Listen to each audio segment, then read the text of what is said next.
Buenos días. ¿Qué tal, chicos? ¿Cómo están? ¿Cómo van?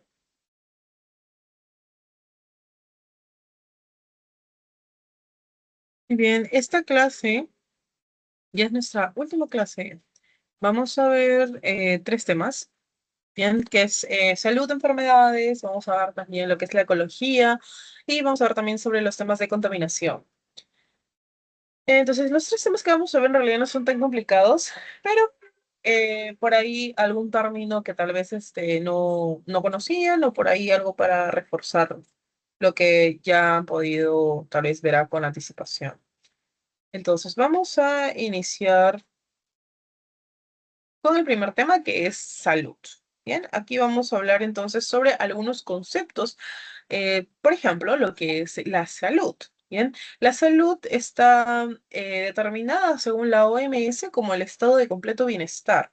Bien, la OMS es la Organización Mundial de la Salud, que nos dice que una persona con una buena salud o que goza de una buena salud tiene bienestar físico, mental y social. Bien, en tres aspectos que determinan si una persona está bien.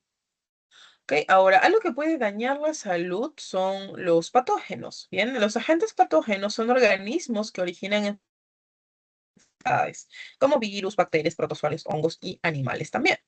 Ahora, para poder evitar que tengamos que nos pueda infectar algún patógeno, por ejemplo, tenemos también a la higiene. Bien, la higiene es la ciencia que nos enseña cómo conservar la salud. Entonces, ella nos ayuda, esta ciencia nos ayuda a poder tener un buen funcionamiento del cuerpo y también normas que podemos seguir para evitar enfermedades. Ahora vamos a ver que hay diferentes aspectos que pueden afectar la salud y la calidad de la vida. Bien, lo principal son insomnio, que daña lo que es al sistema nervioso, bien daña lo que es la capacidad de atención y si es que las personas no dormimos lo suficiente, puede dañar también la memoria. Bien, entonces es importante que descansemos, importante poder dormir. Por favor, duerman sus 6 horas como mínimo, 5 horas como mínimo. Si pueden dormir más, háganlo. Bien, dormir es muy bueno. Claro, dormir a nuestras horas, no te la pases todo el día durmiendo tampoco, sino dormir a tus horas, a las 11 de la noche ya debes estar descansando para tener un buen día productivo, ¿bien? Entonces es importante descansar, si no descansamos, si no dormimos, nuestro sistema inmune también se altera, entonces es importante ello. La parte de higiene, bien, hay que tener cuidado con no, por ejemplo, limpiarnos, asearnos adecuadamente. Bien, el no limpiarnos o asearnos puede generar que haya una cantidad de patógenos en nuestro cuerpo. La falta de relaciones interpersonales también puede dañar la salud. Nosotros somos seres sociables, ¿no? Por naturaleza, necesitamos convivir con otros y de esa manera tener una buena relación social con los demás. Las dietas desbalanceadas, ¿ok? Cuidado con seguir las citas de internet, que a tal persona le funcionó tal cosa, que el abuelo del tío, del primo, del no sé quién, subió tal dieta. Entonces, tener cuidado con eso. Cada dieta es personalizada. Bien, no es lo mismo las actividades que hacemos que otras personas y el desgaste. Y también nuestra fisiología o nuestro cuerpo es diferente. También no realizar actividades de ocio. Es importante que se distraigan, ¿bien? No toda la vida se concentren en estudiar, estudiar, estudiar. Y hay que saber tomar las pausas para poder ahí mirar algo en el celular, salir a pasear, al parque, a caminar, a jugar, a lo que quieras hacer, ¿bien? Entonces, importante tener esas actividades de recreación para no centrarnos y agobiarnos solo con una tarea, ¿no? Podemos llegar al famoso burnout, ¿no? Que es cuando ya tienes tanta sobrecarga de una tarea que estás realizando que haces que algo que te apasionaba te aburra y haces que te canse hacer lo mismo. Entonces, tener cuidado con ello. La contaminación ambiental.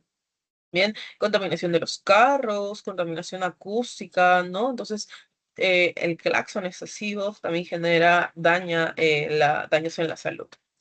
El estrés, ¿ok? El estrés también es muy peligroso, puede dañar nuestra salud a corto y largo plazo y generar enfermedades que lo vamos a tener para siempre. Entonces, cuando estén en la universidad, también, por favor, no se estresen demasiado, no dejen todas sus tareas, todos sus trabajos para último. Van a tener un montón de cursos para llevar, dependiendo de la facultad, por lo menos en la universidad en San Marcos, pues van a llevar de 7, 8, 10 cursos por semestre. Pueden llevar incluso más. Sus horas también de cada curso puede variar, entonces no se estresen tanto con los trabajos. tomen su tiempo, organícense bien, bien, no dejen todo para un día antes del examen, un día antes de la entrega. Entonces, hay que tomar esto en consideración para no estresarnos y afectar nuestra salud. Y también consumo de bebidas tóxicas, ¿ok? Tabaco, alcohol y otras drogas. Abusar de ello daña también nuestra salud. Y también la falta de ejercicio, el sedentarismo, el estar todo el día en la computadora o estar todo el día sentados también puede afectar nuestra salud. Para evitar ello, hacer algún par de horas de ejercicio al día o poder caminar, estirarnos, bien, para no atrofiar nuestro cuerpo también.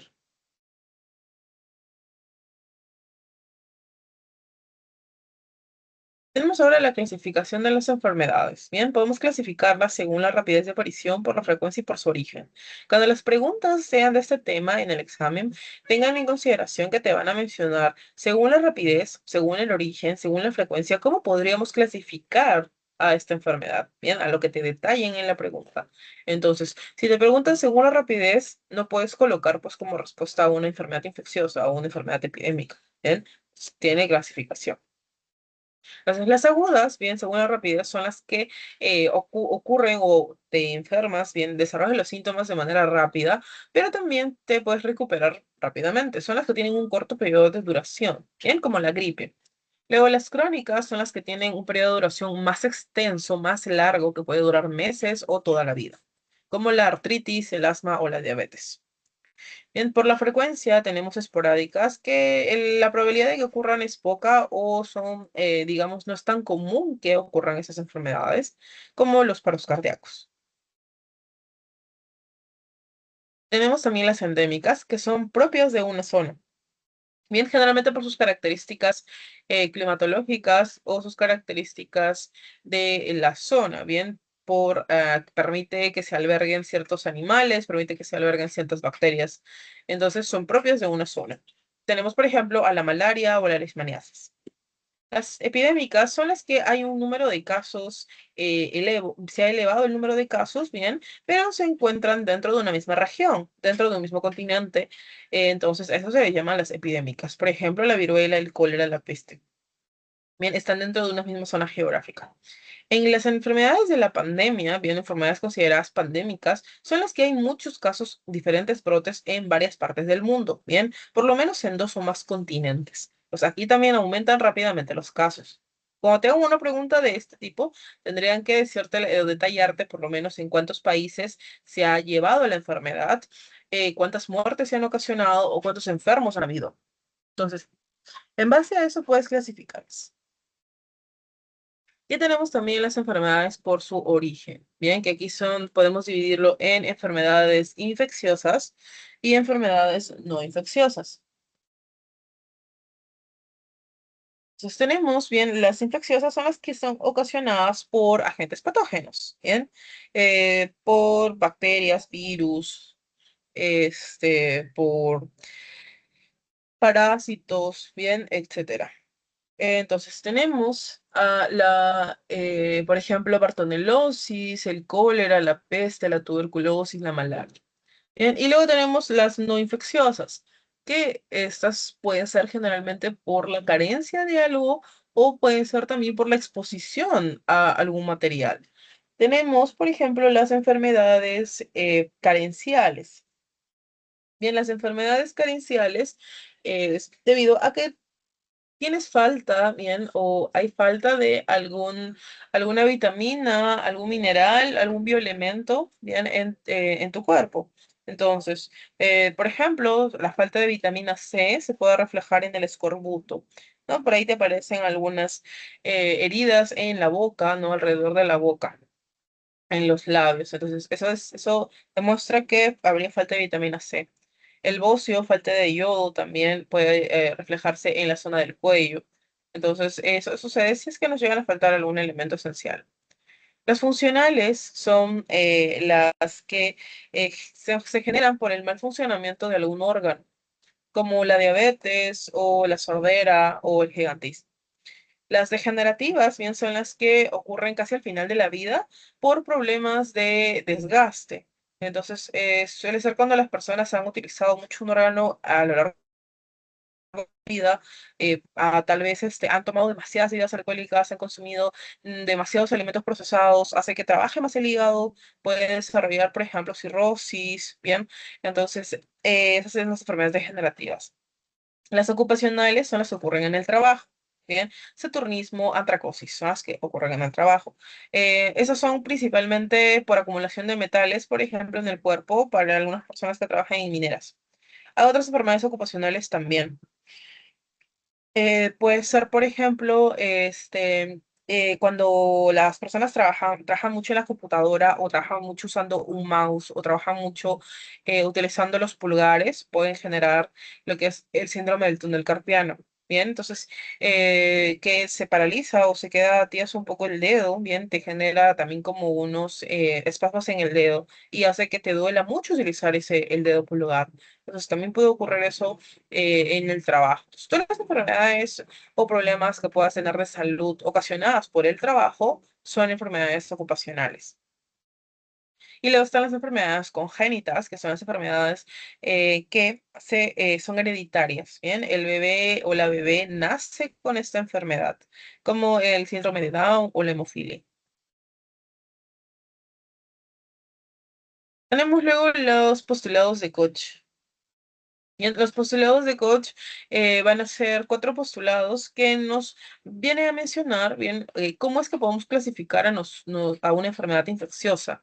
Entonces, una enfermedad infecciosa, bien, de manera general, es una enfermedad que se puede transmitir o se puede, digamos, contagiar a otro individuo. Entonces, el primer postulado nos dice que el microorganismo o el patógeno, bien, debe estar presente en el individuo que genera la enfermedad o individuo que tiene los síntomas y debe estar ausente en el individuo sano. Por acá vemos, por ejemplo, a los patógenos infecciosos. Entonces, ¿qué nos dice el segundo? El segundo repostulado nos dice que el microorganismo debe ser cultivado en un cultivo puro fuera del cuerpo del animal. Bien, quiere decir que si tú sacas una muestra, puede cultivarse en un laboratorio. Ahora, a esta excepción, hay una excepción a este segundo punto, ¿bien? No todos los patógenos se pueden cultivar fuera del individuo. Por ejemplo, en el caso de la sífilis y la lepra, bien, son enfermedades infecciosas, claro que sí, pero no se pueden mantener, no se pueden cultivar fuera del cuerpo de un individuo, fuera del cuerpo de un humano. Entonces, al no poder cultivarse en un laboratorio, no cumple con el segundo postulado. Bien, por ahí eso que ha venido alguna pregunta de este tipo. Entonces, esa es la excepción a la regla número 2. El tercer postulado nos dice que cuando se coloca el cultivo de este patógeno en un individuo sano, el individuo sano debe expresar los síntomas, debe provocarse la enfermedad. Y el cuarto postulado nos dice que el individuo debe poder sacarse una muestra del microorganismo y debe ser el mismo patógeno. Bien, también se deben haber desarrollado los anticuerpos necesarios para poder contrarrestar ese patógeno. Entonces, esos son los cuatro postulados. Con eso demostramos efectivamente que se puede contagiar este patógeno. Vemos por aquí también las etapas de una enfermedad infecciosa y algunos otros conceptos, bien como lo que es la virulencia y la patogenicidad. Entonces, ya hemos hablado de lo que es un agente patógeno. Recuerden que un agente patógeno es cualquier microorganismo u organismo que puede causar una enfermedad, bien como los virus o las bacterias. Ahora, la patogenicidad es la capacidad de infección que tiene este patógeno, bien la capacidad de poder generar la enfermedad. Entonces, vamos a ver que algunos agentes patógenos tienen patogenicidad en animales, otros tienen patogenicidad en humanos u otros en todos. Entonces, hay enfermedades que pueden ser específicamente para humanos, específicamente para perros, específicamente para gatos, bien, entre otros. Y la virulencia es la rapidez con la que te causa el daño y el grado de daño que te puede causar. Quiere decir, mientras más virulento sea un patógeno, te causa más daño. Bien, cuando es avirulento, quiere decir que tiene menos daño o se le ha quitado esta capacidad de poder generarte daño. Como cuando nosotros nos ponen vacunas, cuando te ponen una vacuna, te están colocando el patógeno, ¿bien? Te están colocando el patógeno, pero no es lo mismo que haberte infectado tú mismo, porque cuando a ti te colocan una vacuna, el patógeno lo ponen de forma virulenta, ¿bien? Quiere decir que tiene menos virulencia o que está como descansando. Entonces, cuando entra a tu cuerpo, no está tan activo como para poder causarte mucho daño. Entonces, nuestro cuerpo naturalmente produce anticuerpos, produce células del sistema inmune, que lo que van a hacer es aprender a eliminar este patógeno. Por eso cuando nos ponen una vacuna pasamos algunas horas o incluso algunos días con fiebre o con malestar general, porque nuestro cuerpo está recibiendo este patógeno y se está acostumbrando a poder eliminarlo. Bien, entonces eso, por ejemplo, vendría a ser algún patógeno avirulento. Bien, ahora naturalmente también hay patógenos que son avirulentos para algunos, que no causan daño, bien, que no los van a infectar. Por ejemplo, la distemper es solamente les puede ocasionar daños a los canes, a los perritos. En cambio, a los humanos no. A pesar de que estemos con ellos, no nos vamos a contagiar de ese patógeno. Entonces podemos decir que no tiene patogenicidad en nosotros y también es avirulento para nosotros. En cambio, para los canes sí cumple un rol de patogenicidad y además tiene virulencia. Pues vamos a ver por acá las etapas de una enfermedad infecciosa. Bien, hay tres etapas de una enfermedad infecciosa. Entonces tenemos primero lo que es la incubación, luego viene el desarrollo y luego viene la convalecencia. En la etapa de incubación es la etapa donde se multiplican los patógenos, bien, es decir, donde se reproducen, aumenta su número. Luego viene la etapa de desarrollo. En la etapa de desarrollo es donde recién comienzan los síntomas. Bien, quiere decir que cuando tú tienes síntomas, por ejemplo, tienes moqueo, tienes flema, recién te das cuenta en el desarrollo que tienes la enfermedad. Pero tú ya has estado contagiado desde hace algunas horas o días antes. Bien, o incluso puede ser más tiempo. La incubación puede demorar muchísimo. Puede demorar desde un par de horas, unos días, o puede demorar hasta años. Bien, puedes estar en una enfermedad, haber estado infectado años, pero recién notas en la etapa de desarrollo. O sea, en la etapa de desarrollo, el número de patógenos que llega a su clímax, llega a su máximo número. Y aquí hay dos opciones, donde hay una recuperación adecuada, bien, donde disminuyen los síntomas, llegas a la convalecencia, pero donde hay una lenta recuperación y no, tu sistema inmune no llega a recuperarse, viene la muerte. Entonces, aquí hay estas dos opciones. Tu sistema inmune tiene que combatir a los patógenos, bien, para poder llegar a la convalecencia, que es una etapa en la que estás todavía decaído, todavía tu sistema inmune se está recuperando, pero ya no corres tanto riesgo como cuando estabas en la etapa de desarrollo. Bien, aunque todavía no es como que estás al 100% y puedes ir a hacer cualquier cosa, no, tienes que pasar una etapa donde te tienes que recuperar y estar otra vez, tu sistema inmune se recupere totalmente. Bien, esas son las tres etapas de la enfermedad. Entonces, si te mencionan que Juanita está desarrollando síntomas como estornudos, lagrimeo, dolor de cabeza, se encuentra en desarrollo. Si te dicen que Mariana no ha sentido síntomas, mientras que su amiga Lucía sí, y Mariana ha estado compartiendo bebidas, ha estado compartiendo ropa con su amiga, etapa de incubación, ¿bien? Donde ha entrado el patógeno, pero aún no se desarrollan los síntomas. Tenemos las formas, cómo llega este patógeno hacia ti, ¿no? Hacia tu cuerpo. Tenemos la de forma directa, que es con el contacto personal. Indirecta, que es a través de agua, alimentos, objetos. Y la zoonosis, que es cuando una enfermedad escala. Bien, cuando una enfermedad escala desde un animal vertebrado hacia el humano. Y las vías de infección son las formas que utiliza el patógeno para ingresar hacia tu cuerpo.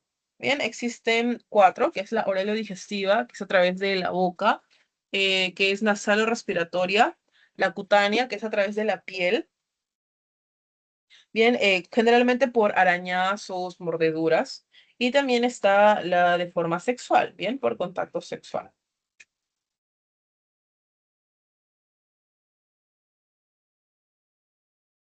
Vamos a ver por aquí también el mecanismo de transmisión en el caso de la manera indirecta. Bien, que pues se puede ser utilizando, por ejemplo, vectores. Bien, tenemos los vectores mecánicos y los vectores biológicos. Los vectores mecánicos son los que se transporta a través del organismo, bien de manera externa, es decir, a través de las patitas, de las alitas, de las antenitas de algunos insectos principalmente, como las moscas o las cucarachas, que pues suelen estar en lugares sucios o en lugares con muchos patógenos.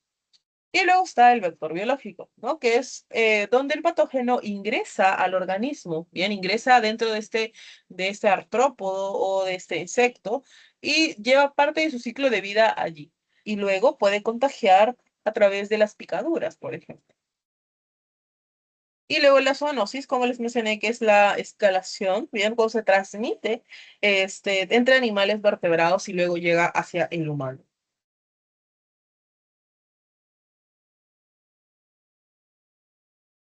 Ahora vamos a ver aquí la clasificación de las enfermedades virales, bien, de las enfermedades bacterianas, enfermedades por hongos y también por parásitos. Entonces, aquí vamos a recordar algunas en especial, bien, o las que podrían por ahí preguntar. Primero vamos a ver que las enfermedades que se van a ver aquí en la clase son enfermedades causadas por virus de tipo RNA, bien, por lo general. La gripe es una de las más comunes, bien, que esta se transmite por contacto con una persona enferma, es decir, a través del estornudo, del esputo o a través de las prendas y de los objetos también. Así que si una persona está con gripe, que lo mejor es que no te preste su casaca, tampoco que eh, te invite de su botella de agua. Luego tenemos la poliomielitis. Bien, la poliomielitis es causada también por un virus RNA, por un contacto con una persona, sus fluidos, como el moco o la flema, y también por alimentos o bebidas contaminadas por heces fecales. Bien, por materia fecal, ¿no? Entonces, esto usualmente también es común contagiarse en las piscinas, en los lagos o lagunas donde no hay una correcta, digamos, un correcto saneamiento, una correcta limpieza de estas zonas. Entonces, la poliomielitis puede generar dolor de cabeza, puede generar también lo que es malestar general, dolor muscular, incluso hormigueo en las extremidades como brazos y piernas. En el peor de los casos puede generar una parálisis irreversible, bien, sobre todo en las piernas. Tenemos luego también lo que es la sarampión. La sarampión es común que le dé a los niños, bien, la sarampión, que es un poco parecida a la varicela, seguro a más de alguno de este salón le ha dado varicela, que son erupciones en la piel, ¿no? Entonces, la sarampión también son erupciones en la piel, son fiebres. El problema está cuando te da de adulto, porque son fiebres muy altas, bien, que pueden causar algún otro daño en el sistema nervioso o incluso en los varones puede causar esterilidad, bien por las temperaturas altas. Luego tenemos la rabia. La rabia también es otra enfermedad de alerta mundial. En el Perú se tienen muy en cuenta los casos de rabia. No sé si por ahí han visto en los noticieros de una mujer que le contagió una rabia y también hace poco una niñita, ¿no? Que le mordió o le rasguñó un perrito. Entonces, en el caso de la rabia, se tiene cuidado con ello porque la rabia suele ser una enfermedad mortal, donde es difícil poder recuperarse de los daños ocasionados por este virus, ¿bien?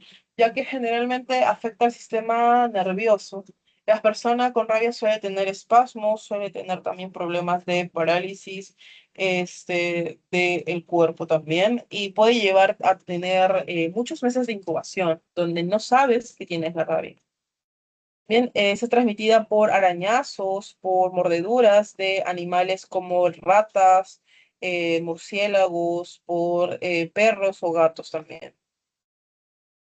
Luego tenemos al dengue. El dengue también es algo que está muy presente hoy en día debido a la contaminación. Ha hecho que las temperaturas casi en todos lados sean propicias para que se mantenga el dengue, ¿no? Entonces, siempre evitar ahí tener reservorios de agua sin tapar para que evitar su reproducción.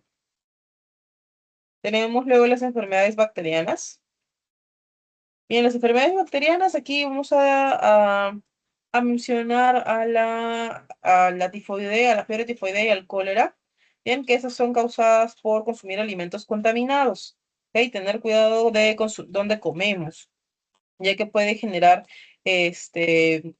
tanto la fiebre tifoidea como la cólera generan pérdida de apetito, dolor en el vientre. La fiebre tifoidea genera o diarreas o estreñimiento, mientras que el cólera genera lo que es solamente diarrea, bien, heces muy acuosas que generan deshidratación. ¿no? Que pueden llegar a causar la muerte. Tengan cuidado siempre de dónde consumen los alimentos. Y también tenemos a la tuberculosis, que está causado por una bacteria que es la Mycobacterium tuberculosis, bien, que es una bacteria resistente a muchos antibióticos. Entonces, tener cuidados en este caso siempre de no consumir cualquier medicamento, no compres cualquier medicamento en la farmacia, siempre es mejor recomendación del médico o una receta médica. No, lastimosamente en el Perú venden los medicamentos, están de venta libre, ¿no? Entonces, los otros países siempre se tiene que tener una receta para poder consumir un medicamento.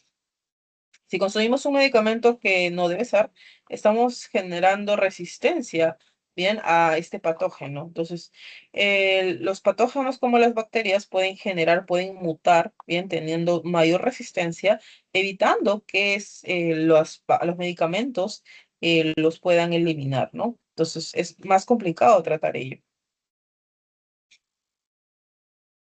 Tenemos luego las enfermedades micóticas, es decir, causadas por hongos, como la tiña del cabello. Bien, tenemos también a la tiña de los pies, conocida como el pie de atleta, ¿no? En estas épocas de verano donde hay mucho calor, donde hay también más humedad, es más propicio el ambiente para que se junten estos hongos. Entonces, hay que mantener los lugares ventilados, sobre eso si viven en una zona cerca al mar o donde hay mayor humedad. Bien, porque si no, podemos albergar incluso estos hongos también en el pulmón, bien, como la micosis pulmonar. Entonces, cuando se almacenan en estas zonas de nuestro cuerpo, van a generar un crecimiento dentro de nosotros, bien, entonces pueden dificultarnos próximamente la capacidad de poder respirar correctamente, bien, o pueden dañar nuestros pulmones. Entonces, tengan cuidado con eso. Cuando los hongos crecen, se desarrollan en todo el ambiente. Bien, y es difícil limpiarlos. Así que a veces no los vemos, pero están ahí, ¿bien? En caso de los alimentos, por favor, nunca se coman un alimento que tiene hongos, ¿bien? No que, la puntita de mi fresa tiene hongo, pero todo el resto no, la corto y me lo como. No, todo adentro ya está lleno de hongos, solamente que no los podemos ver de manera externa. O dices, mi queso tiene un puntito de un hongo, pero en el otro lado no pasa nada, lo corto. No, tampoco. Bien, todo tu alimento ya está lleno de hongos. Espero que nunca lo hayas hecho, ¿ah? Porque si no, podemos llegar a infectarnos o podemos llegar a parar en el hospital, bien, por una infección fuerte de estómago. Los alimentos también, en verano se suelen pudrir muy rápido los alimentos, ¿ah? No dejen su comida fuera del refrigerador. El arroz, por favor, también desarrolla microorganismos, bacterias, hongos también puede desarrollar si está fuera de la refri, ¿bien? Entonces, hay que tener cuidado con ello, con todos los alimentos, sobre todo, como les menciono, en esta época donde hace mucho calor. Y pues no duran mucho los alimentos porque se pudren. No es en zonas donde hace mucho calor, zonas de la costa. En otras zonas del Perú, bueno, la selva también. En zonas donde hace más frío, como la sierra, los alimentos a veces también duran un poquito más, ¿no? Por la misma condición climática. Luego tenemos las enfermedades parasitarias, bien, por protozoarios. Aquí vamos a ver que en el caso, por ejemplo, de la tripanosomiasis o mal de Chagas, suelen preguntar por esta, que tiene un vector. Bien, el vector viene a ser lo que es el patógeno, el artrópodo Triatom infestans, bien, que pica. Este te va a picar y va a introducir el Trypanosoma cruzi. Entonces, ese triatoma es una chinche. Bien, va adentro de su cuerpo a tener el tripanosoma que ingresa mediante las heces del triatoma. Cuando tú te rascas, las heces llegan hacia tu torrente sanguíneo y eso hace que te infectes. Tenemos también el paludismo, que es muy común en el Perú. Bien, aquí está causada por el patógeno Plasmodium, que es transmitida por el mosquito del género Anopheles.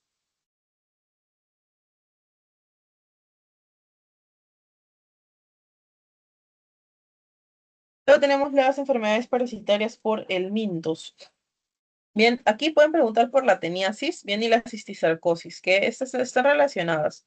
La teniasis va a desarrollar Atenia solium o Atenia saginata, ¿no? Que ya hemos también hablado de tenia anteriormente, que es un parásito que vive en el intestino delgado, ¿no? Entonces, te puedes contagiar de teniasis si es que consumes alimentos con carne de cerdo o carne de vaca que no está bien cocinada, que además tiene quistes. Entonces, también aquí hay que tener cuidado de dónde se compran estos alimentos. Y no podemos comprar en cualquier carnicería o en cualquier camal porque a veces ahí no los desparasitan a sus animalitos y los venden con quistes. A veces no nos damos cuenta, no lo cocinamos bien y podemos enfermarnos. Luego, una vez que estás infectado de tenia, bien, esta tenia deja huevos, que usualmente salen con las heces del humano. Entonces, estas heces pueden llegar hacia otra persona, bien, o pueden llegar hacia los campos de cultivo, donde otros animales consumen estos campos de cultivo, bien, y se infectan. Puede ser entonces propia infección a los vacunos, puede infectar también a los cerdos, que van a desarrollar o incluso a los humanos que se han infectado por los huevos, pueden desarrollar lo que son las larvas, ¿bien? Que eso es la cisticercosis. Entonces, la teniasis es cuando se desarrolla el adulto y la cisticercosis es cuando se desarrollan las larvas. ¿Bien? Las larvas pueden llegar a los músculos, ¿bien? Y enquistarse, generar quistes en esa zona, o pueden llegar hacia otros órganos como el pulmón, pueden llegar hacia lo que es el cerebro también, pueden generar ahí sus quistes en esa zona. Entonces pueden generar también ahí la muerte.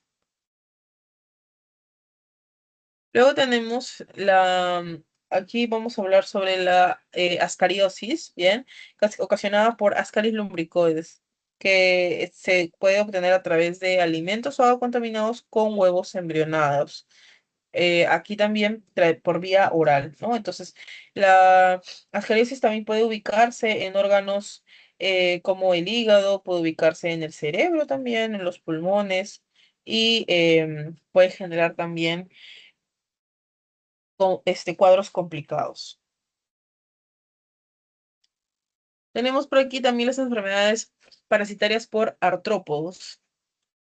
Tenemos la rascarrasca, bien, o acariosis. Aquí cuando crecen demasiados ácaros, sobre todo en las camas, bien, cuando no hacemos nuestra cama, cuando no limpiamos correctamente nuestras sábanas, cuando no dejamos que nuestra cama esté expuesta a la luz, bien, es importante que nuestras sábanas o nuestra cama esté expuesta a la luz del sol, para que de esa manera podamos evitar el sobrecrecimiento de estos ácaros. O sea, naturalmente va a haber ácaros, fijo, pero esto aumenta también con la humedad, con la oscuridad. Entonces, en épocas donde hay más humedad, es donde también crecen mayor cantidad de ácaros y pueden generarnos enfermedades en la piel. Luego tenemos a la pediculosis de la cabeza y pediculosis del cuerpo, bien, por contacto directo con una persona infectada, con su ropa, por prestarse la gorra, bien.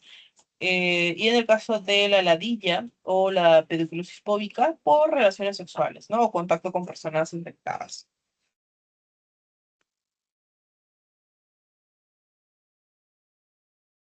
Bien, con eso terminamos el primer tema de la clase, que ha sido enfermedades. ¿Hay alguna pregunta hasta aquí, chicos? ¿O desean que se regrese a alguna PPT? A ver, me avisan, por favor. Si no, vamos a ver el chat.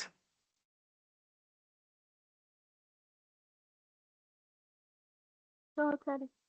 Ok, ya listo. Gracias. Vamos a ver entonces el siguiente tema de la clase, que es ecología. Este tema también es más sencillo. Vamos a hablar sobre las relaciones que hay entre los seres vivos.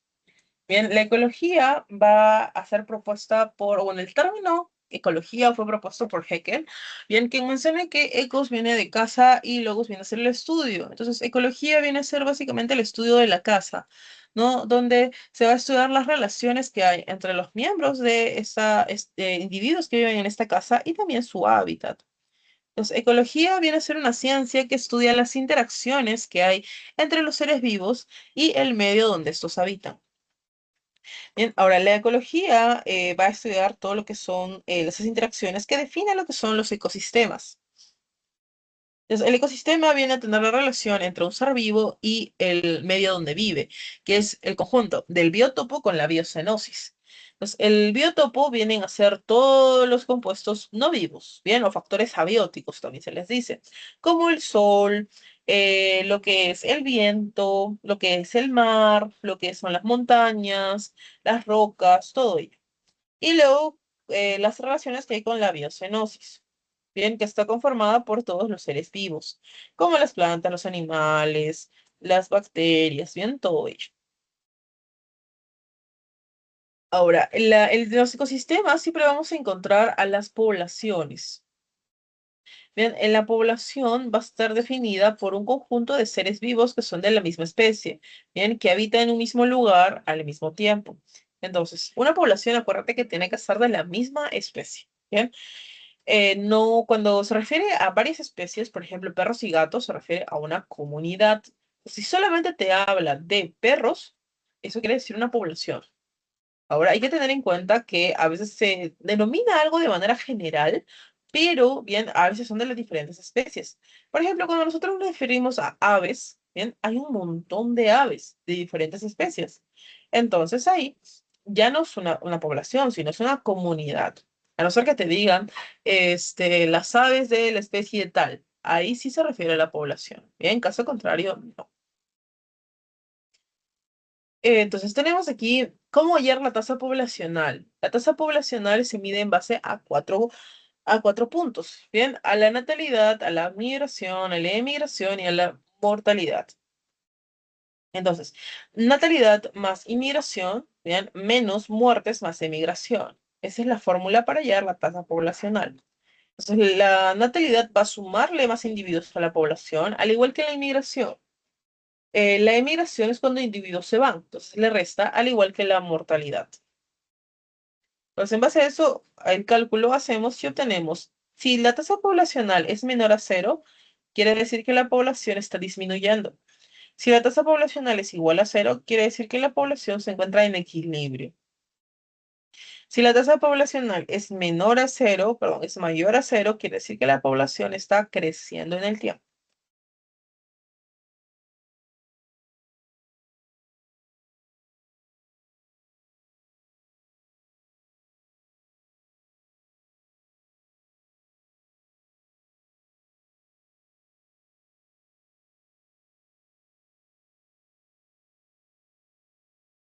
Por aquí vamos a ver los factores que interaccionan en un ecosistema. Bien, tenemos los abióticos y los bióticos. Entonces, los abióticos como los minerales, el agua, el aire, el viento, la luz, el calor. Y los bióticos son los microorganismos como hongos, bacterias, algas, virus y las plantas y animales. Bien, todos ellos en conjunto van a relacionarse en el ecosistema. Ahora, vamos a ver que la materia, bien, y la energía van a fluir entre todos estos organismos a través de lo que se conoce como el flujo de la materia y energía en el ecosistema, a través de los diferentes niveles tróficos. Entonces, vamos a ver primero por aquí cómo se da este flujo de materia en la Tierra. Tenemos a los productores, bien, como las plantas o las algas, que van a generar su propio alimento. Luego viene un consumidor primario, en este caso vienen a ser los herbívoros, bien, se comen a las plantas. Luego el consumidor primario es consumido a su vez por el consumidor secundario. Bien, el consumidor secundario es un herbívoro, es un carnívoro, perdón, que come herbívoros. Luego viene el consumidor terciario, que es un carnívoro que come otros carnívoros. Y luego viene el descomponedor. El descomponedor está compuesto por bacterias, hongos, ¿no? Microorganismos que van a descomponer o degradar la materia orgánica, es decir, a este animalito cuando muere. Bien, y luego van a retornar todo a la tierra, donde el productor, como las plantas, utilizan esto como abono para fabricar su alimento, que luego son comidas por un herbívoro, que luego son comidos por un carnívoro, que luego son comidos por otro carnívoro, que luego ese animal se muere y son descompuestos. Y así sucesivamente es el ciclo. Y podemos organizar todas estas tareas que tiene cada uno de ellos en los diferentes niveles tróficos. Entonces tenemos primer nivel trófico, donde se encuentran las plantitas, bien, las algas. Segundo nivel trófico, donde se encuentran quienes, los herbívoros, ¿no? Consumidor primario. Luego tenemos el tercer nivel trófico, donde se encuentran los carnívoros primarios, o carnívoro o consumidor secundario. Se encuentran luego el cuarto nivel trófico, donde se encuentran los carnívoros secundarios o el consumidor terciario. Luego tenemos a los carroñeros, que son animales que aprovechan cuando ha habido un enfrentamiento y un animal termina perdiendo o muriendo, vienen a comer ese animal. Entonces no es que el carroñero cace su comida, sino que aprovecha los animales muertos. Y luego vienen los descomponedores, donde ellos bien van a degradar o descomponer la materia orgánica. Entonces, esos son todos los niveles tróficos. Bien. Ahora, nosotros los humanos, por ejemplo, podemos ubicarnos en distintos niveles tróficos. Bueno, menos el primero, ¿no? Y el carroñero. Entonces, el primer nivel trófico está diseñado solamente para los productores. Bien. Ahora, ¿podemos ser segundo nivel trófico? Sí. Si, por ejemplo, te dicen, Juanita está comiendo una ensalada de lechuga. Segundo nivel trófico. Bien. Consumidor primario. Es un herbívoro. Ahora te dice, Martita está comiendo un pollo a la plancha. Tercer nivel trófico, está comiendo pollo que ha comido tal vez granos de maíz. Entonces sería un consumidor secundario, ¿no? Entonces podemos ubicarnos en los diferentes niveles tróficos. Eso depende del contexto de la pregunta. Entonces, cuando tengan una pregunta de este tema, podrían decirte, las algas son comidas por especies como el zooplancton, ¿bien? Que son animalitos del agua. Luego te dicen, a la vez estos animalitos son comidos por la anchoveta, que luego la anchoveta es comida por el atún. Bien, y luego el atún es consumida por un tiburón, no sé, animales más grandes del mar. Entonces te pueden preguntar cuál es el nivel trófico en el que se encuentra el atún. Bien, entonces ahí vas viendo. Primero está el productor, que son las algas. Luego viene otro animal que se come las algas. Luego vino el anchoveta que se comió a ese animalito. Y luego vino el atún que se comió a este anchoveta. Y así sucesivamente. Entonces ahí lo puedes ubicar. ¿Qué tipo de consumidor es? Y también en qué nivel trófico se va a encontrar.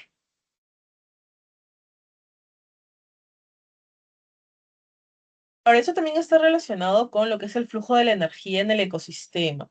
Bien, aquí tenemos a la ley del 10%. Eso nos dice que solamente se consume el 10%, solamente se adquiere el 10% de la energía. Bien, tenemos, por ejemplo, aquí. Bien, tenemos a los vegetales, que son comidos por los herbívoros, que son comidos por los carnívoros uno, que son comidos por los carnívoros 2. Bien, por ejemplo, aquí tenemos a este conejo que se come las plantas y a la vez tenemos al zorro que se come al conejo.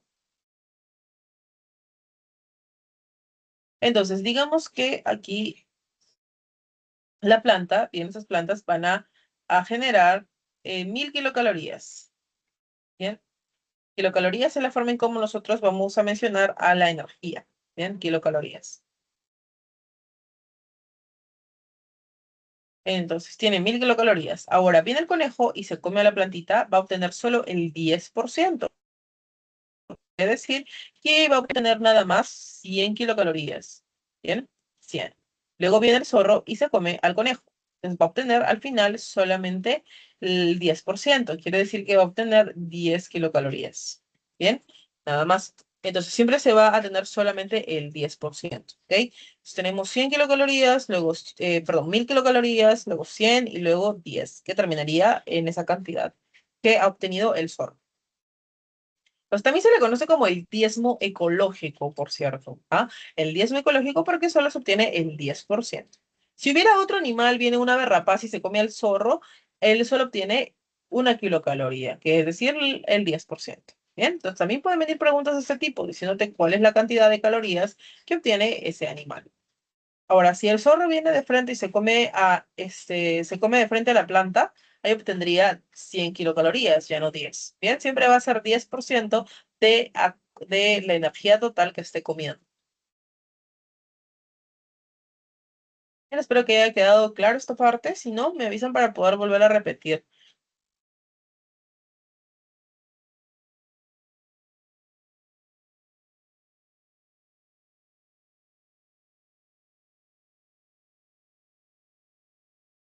Vamos a ver por aquí lo que es las cadenas tróficas y las redes tróficas. Las cadenas tróficas se mantienen de manera lineal.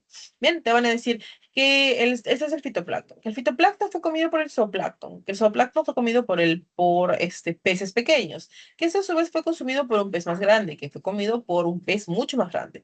Eso es una cadena trófica, ¿ok? Se ve la relación que existe de manera lineal. Mientras que en las redes tróficas vemos las relaciones que hay entre diferentes organismos. Es decir, no es como acá, que es solo una línea, sino que acá hay muchas relaciones. Bien, por ejemplo, el ratón puede servir de comida para un zorro, puede ser comida para una serpiente, puede ser comida para un halcón. Bien, entonces tienen diferentes relaciones con otros organismos.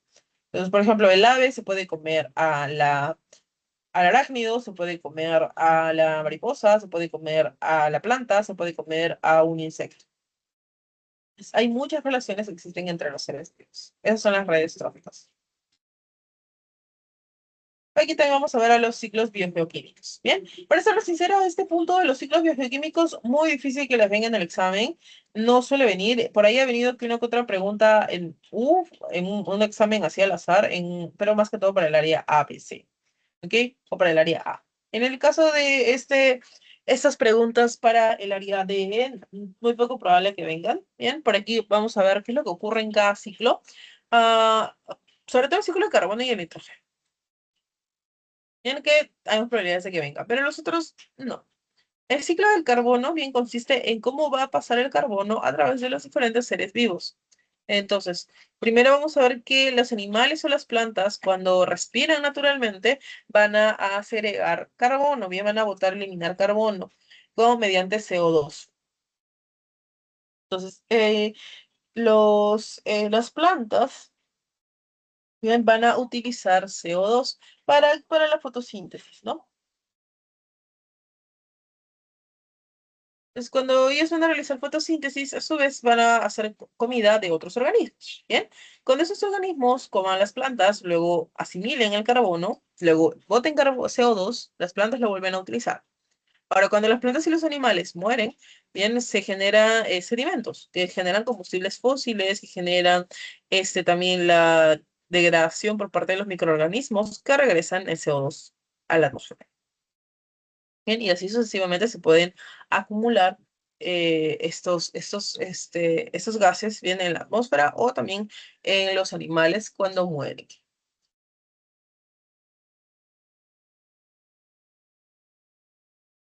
Luego viene lo que es el nitrógeno atmosférico.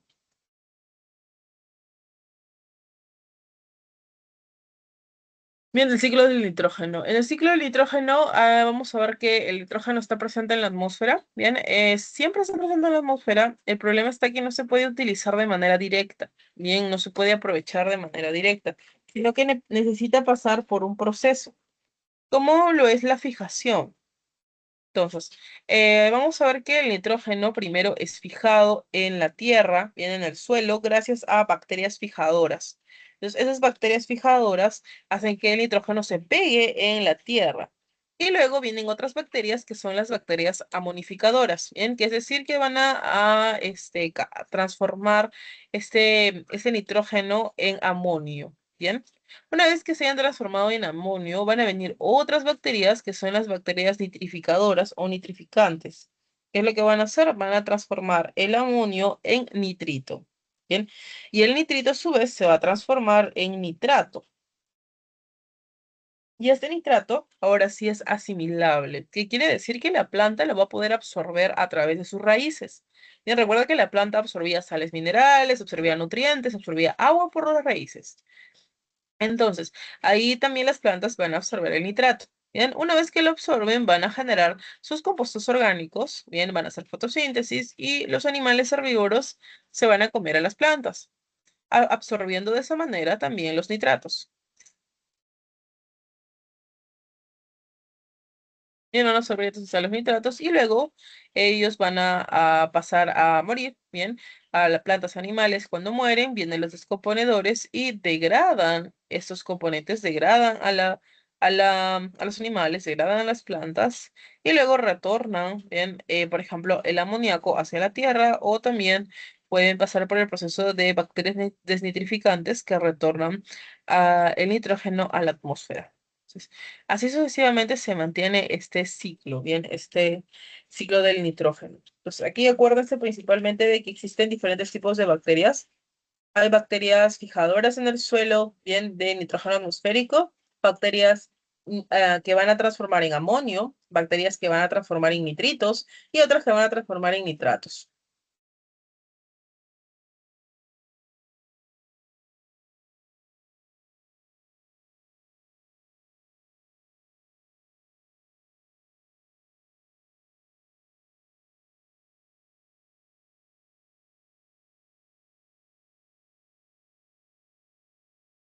Por aquí tenemos el ciclo del fósforo. Bien, aquí se da por sedimentación, acumulación de generalmente desechos, que puede ser heces de las aves, por ejemplo, o de otros animales. Mediante el proceso de excreción, los animales bien, van a botar compuestos que contienen fósforo, que van a servir de abono para plantas y cultivos.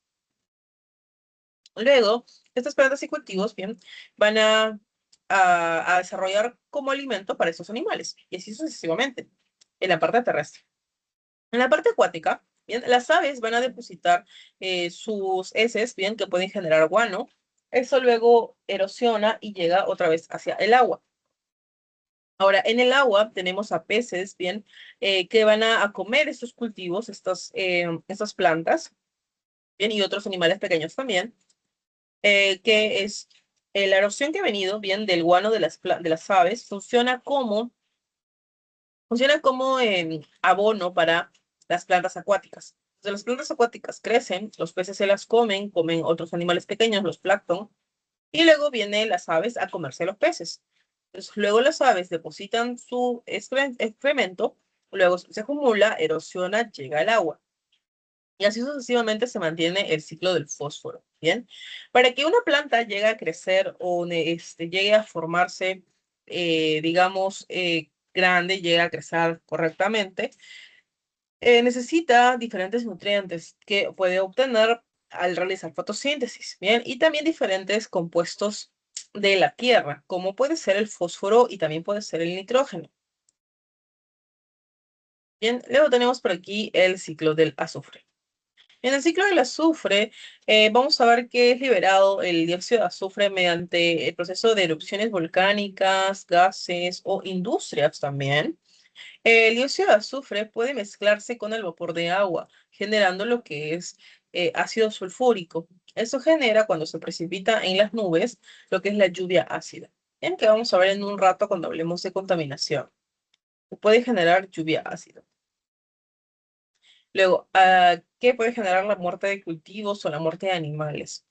Luego, entonces, este dióxido de azufre, bien, para que sea utilizado, tiene que ser pasado a sulfato, bien, y luego puede ser comido por animales, ¿no? A través de las plantas también. Y luego, esos animales y plantas, cuando mueran, van a venir las bacterias descomponedoras. Bien, y así sucesivamente sigue el ciclo del eh, azufre. Como les menciono, muy poco probable que les venga alguna pregunta de ciclos biogeoquímicos. En realidad hay otros temas que son más importantes o bueno, que son más comunes en los exámenes, podemos decirlo así. Y estos temas usualmente no vienen, pero si por ahí tienen que recordar algún ciclo, de preferencia el ciclo del carbono o el ciclo del nitrógeno.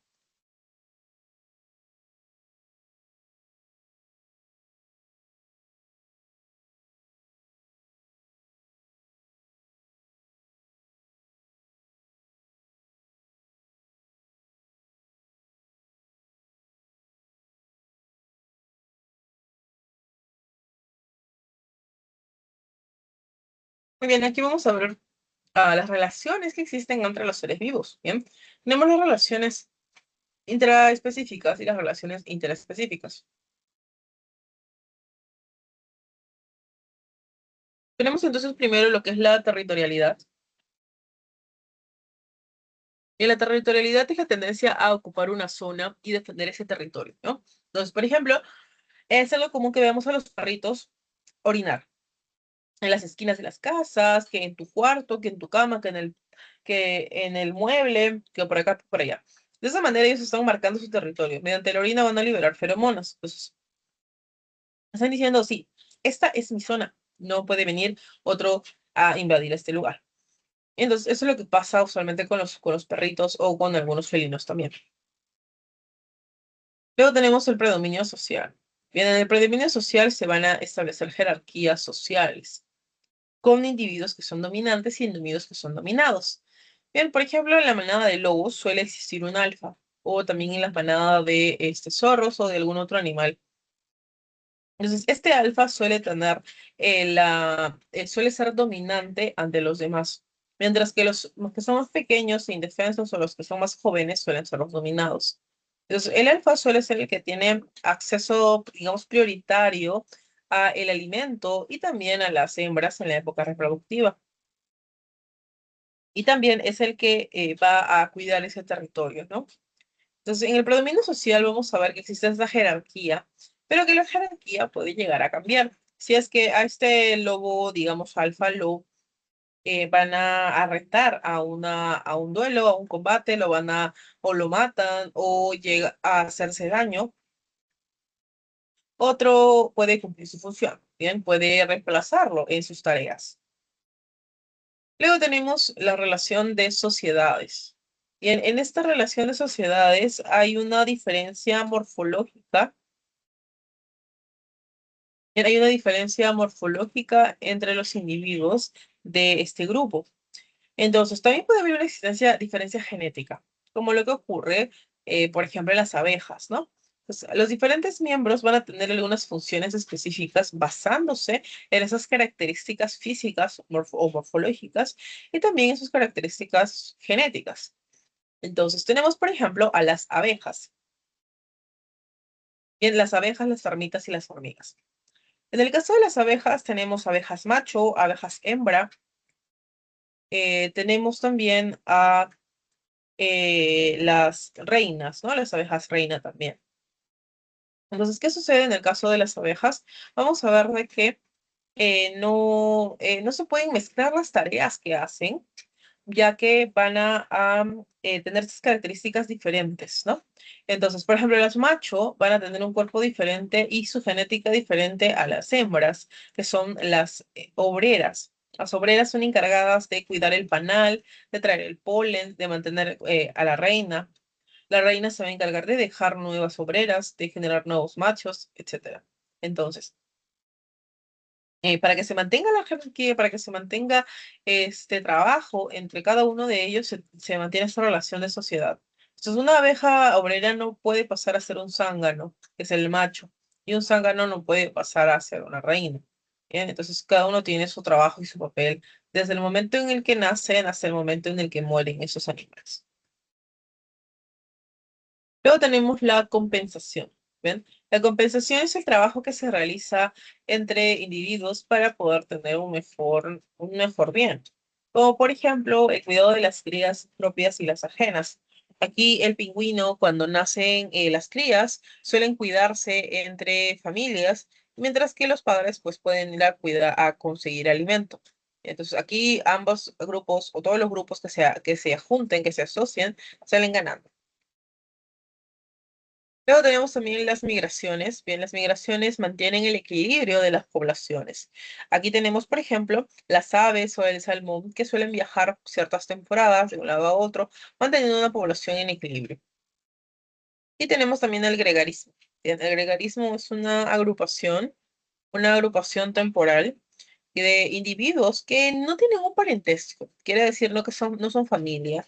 Bien, esto sirve para obtener alimentos, para defensa del grupo, para poder viajar también largas distancias, como lo suele ocurrir con los cardúmenes, ¿no? Los cardúmenes entonces son agrupaciones de peces temporalmente que viajan de un lado a otro o van a buscar alimento. Esas son las relaciones bien intraespecíficas. Y por ese lado tenemos las relaciones interespecíficas. Y esas son las que ocurren pues entre diferentes especies, ¿bien? Entre diferentes grupos. Tenemos entonces primero lo que es el neutralismo. El neutralismo se da en dos especies que son diferentes, bien, que son independientes, que no van a pelear por razón del territorio o por razón de alimento. Por ejemplo, tenemos la lombriz de tierra y los insectos. Luego está la competencia. Bien, la competencia es donde cada especie va a actuar de manera desfavorable sobre la otra. Es decir, los dos van a pelear por el territorio, van a pelear por la presa. Entonces, digamos que hay un zorro y también hay un lobo que los dos quieren comerse al mismo conejo. Entonces, los dos van a poder pelear, los dos van a poder, digamos, enfrentarse por la presa. Bien, por el territorio también suelen competir las especies. Luego tenemos al mutualismo. En el mutualismo vamos a ver que ambas especies se van a beneficiar. Ahora, ¿qué ocurre con el mutualismo? Es que hay una relación muy estrecha entre estos individuos que se benefician. Bien, por ejemplo, los líquenes. O también podríamos mencionar a el humano con las bacterias no de la microbiota intestinal, es decir, de que viven en el intestino, ¿bien? Entonces, estas bacterias con el humano generan una relación bien estrecha entre los dos, haciendo de que el humano, bien, o la bacteria no puedan sobrevivir de manera separada. Se necesitaría reemplazarlo de manera rápida. Bien, por ejemplo, cuando nosotros estamos delicados de salud, solemos tomar muchos medicamentos, lo que afecta a nuestra microbiota. Luego quedamos con dolor de barriga, nos puede dar gastritis, nos da por ahí algún otro tema gastrointestinal, donde no podemos comer todo. Bien, nos duele el estómago, porque puede ser que en ese periodo hayamos perdido parte de nuestra microbiota. Entonces, si nosotros no tenemos a nuestra microbiota, como por ejemplo la Escherichia coli, que es una bacteria muy común en esa zona, no podríamos asimilar bien los alimentos y moriríamos. Entonces, es necesario ahí que se dé el cambio, que se repoble esta microbiota para tener una buena salud. Esa es una relación mutualista, en donde las dos se benefician, pero la relación es bastante estrecha. En el caso de la cooperación, esto no se da así. Bien, aquí vamos a ver que la asociación reporta ventajas entre estas especies, pero tranquilamente también pueden vivir de manera separada. Quiere decir entonces que sí se hacen beneficio de las dos cuando viven juntas, cuando trabajan juntas, pero si se separan y cada una vive por su lado, no va a haber inconvenientes, bien, que normal se pueden subsistir. En el caso del mutualismo, recuerda que es mucho más estrecha esta relación. Luego tenemos al comensalismo. Y en el caso del comensalismo, la especie comensal se va a beneficiar. Bien, y la otra no se beneficia, pero tampoco se perjudica.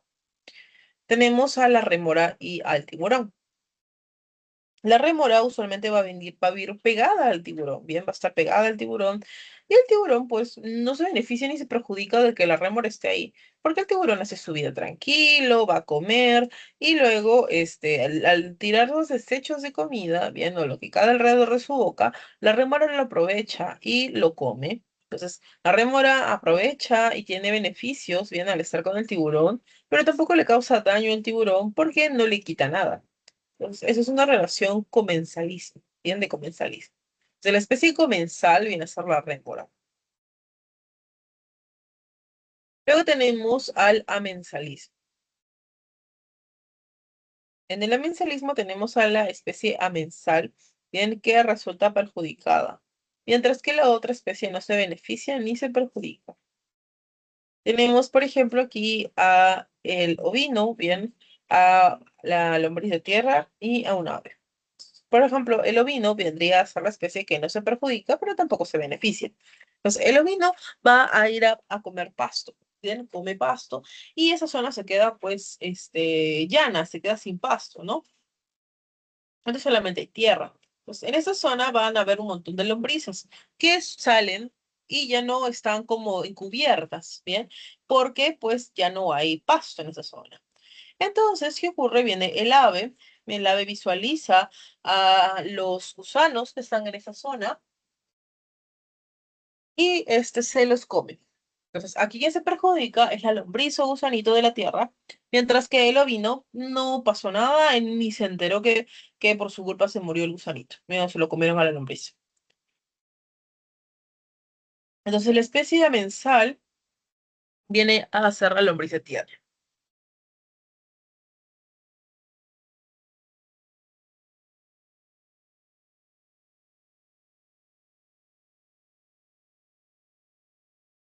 Luego tenemos también al parasitismo.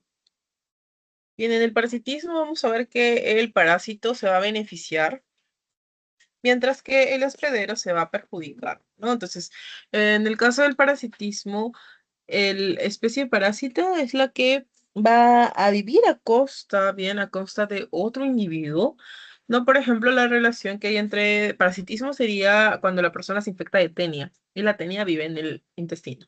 Absorbe todos los nutrientes de este individuo y perjudica a su hospedero. También tenemos la larva de la mosca, ¿no? Que parasita, por ejemplo, orugas. Por último, aquí tenemos la predación. Vamos a ver que el depredador bien ataca a la presa para poder alimentarse. Entonces va a haber un depredador y presa, como lo que ocurre en el caso de los tiburones, bien, y las peces que son más pequeños. Entonces, el tiburón se los come.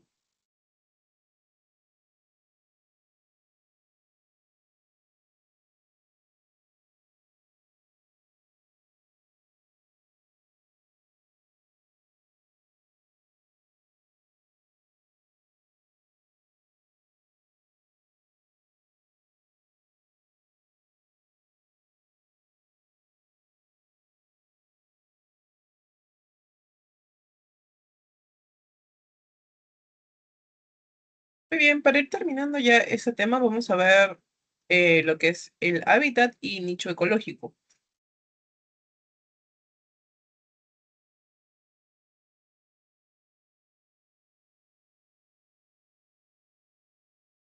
Estos términos se relacionan entre sí. Vamos a ver que en los ecosistemas, los seres vivos van a ocupar un hábitat y un nicho ecológico. El hábitat viene a ser el lugar donde ellos habitan, el lugar donde ellos viven, el lugar físico del ecosistema. Mientras que el nicho ecológico viene a ser el papel que desempeña una especie, su trabajo, su chamba, lo que hace siempre. Bien, la función que tiene este individuo en el hábitat. Entonces, por ejemplo, tenemos una sabana africana, donde vamos a encontrar jirafas y cebras. Las jirafas están acostumbradas a alimentarse de la copa de los árboles, de las hojas más frescas de arriba. Mientras que las cebras se van a acostumbrar a alimentar, a comer lo que son las plantas que están abajo, en el ras del suelo. Entonces, cada uno de ellos cumple una función, tiene una tarea en este hábitat, para mantener su hábitat en equilibrio. Si las dos comieran lo mismo, los mismos tipos de hojas, habría un problema, habría una competencia también por el alimento, ¿no? Entonces, el nicho ecológico viene a ser la tarea, el trabajo, la chamba, el papel, todo lo que hace una especie en su hábitat. Que el conejo sale a comer a las 5 o 6 de la mañana. Que el zorro caza a los conejos por la tarde. Todo eso es su nicho ecológico, bien, el papel que cumple en donde este animal habita.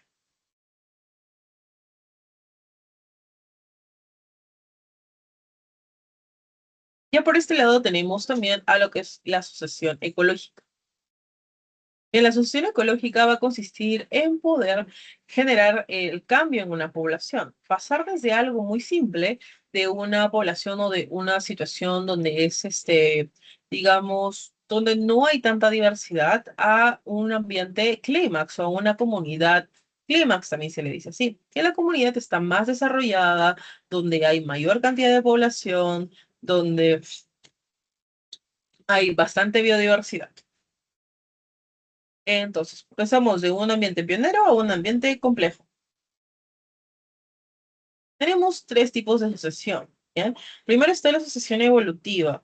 Esta asociación se va a iniciar cuando los organismos emergen del agua. Bien, es la que ocurrió hace muchísimos años cuando vimos el tema de la evolución, cuando diferentes organismos vinieron del agua y comenzaron a colonizar o a vivir en ambientes terrestres. Entonces, ello es la asociación evolutiva. Bien, los animales emergen del agua e invaden la tierra. Bien, como por ejemplo los líquenes que invaden la tierra, bien, en las superficies rocosas o orillas del mar.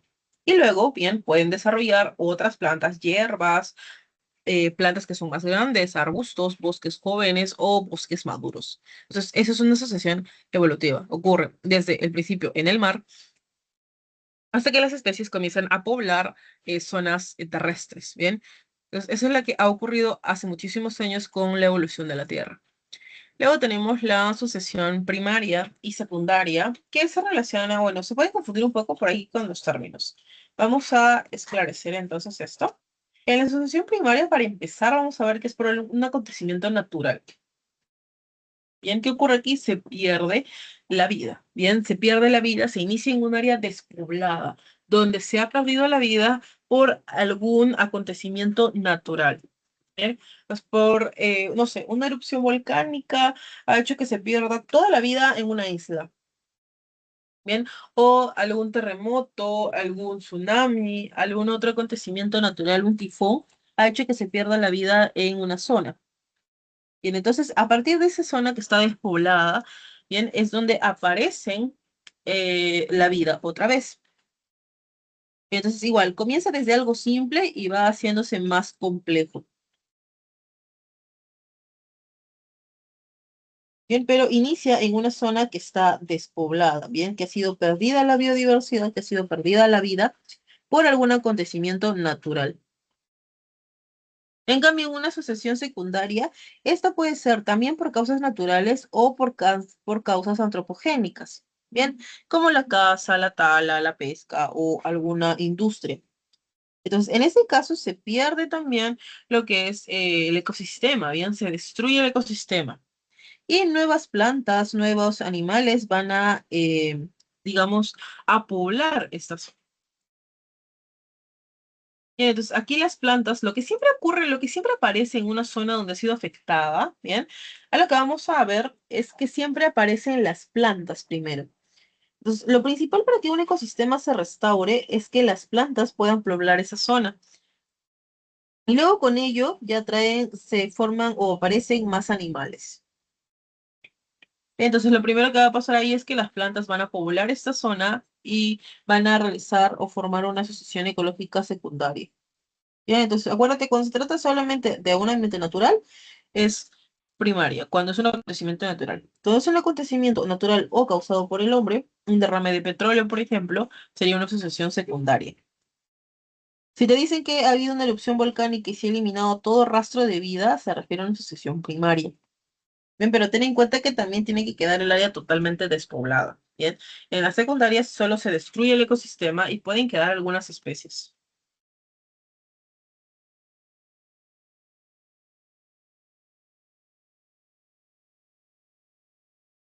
Y bien, veamos entonces lo que es el equilibrio ecológico de restauración de ecosistemas.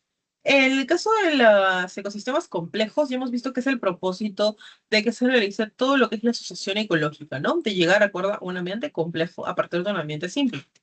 Entonces, todos los ecosistemas complejos van a tener un montón de relaciones entre sí, como lo que vimos en las redes tróficas. Bien, y en caso de la restauración de ecosistemas, consiste en poder repoblar, en poder sanar esta zona que ha sido contaminada o ha sido devastada por algún acontecimiento.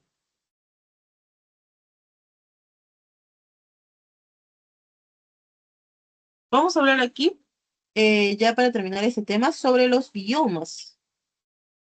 Bien, tenemos, seguro este tema también lo han visto de los biomas en geografía, ¿no? Sobre los biomas terrestres tenemos a las selvas, a los bosques caducifolios, perennifolios, coníferas, a las praderas, la taiga, la tundra. Y en el caso de los biomas acuáticos, vamos a dividirlos en dos grupos, los dulceacuícolas y los marinos. Los dulceacuícolas son los que están en la parte de la tierra y están constituidos por agua dulce, mientras que los marinos son los que están en el mar. Ahora, los dulceacuícolas los podemos dividir en dos también, los lóticos y los lénticos. En los lóticos se va a encontrar el agua que se mueve de manera muy rápida, ¿ya? No que tiene un movimiento su caudal, como lo ocurre en el caso de los ríos. Mientras que los lénticos son los que su movimiento es muy lento o aparentemente no hay movimiento, como lo que ocurre en las lagunas o los lagos. Bien, eso también es, podemos clasificarlo como biomas acuáticos lénticos. Y luego tenemos los que son marinos, como el litoral, bien, o nerítico, que es el que está más próximo a la playa o el que está más próximo a la costa. Y tenemos también los oceánico o pelágico, y el que se está más alejado, mar adentro, se puede decir, o por las 200 millas, bien, más al fondo. Entonces, acuérdate, más cercano es el litoral y más alejado es el oceánico.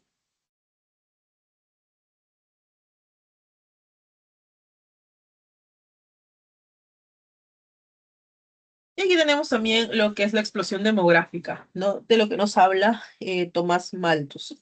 Y nos dice Malthus, seguro eso también lo han visto en economía. Malthus nos habla sobre la escasez, ¿no? Sobre la crisis alimentaria.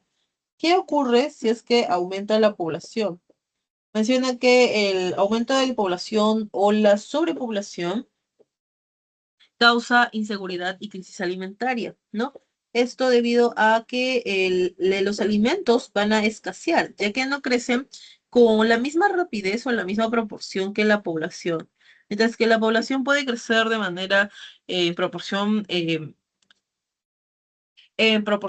agigantada, grande, bien, los alimentos crecen de una manera lineal.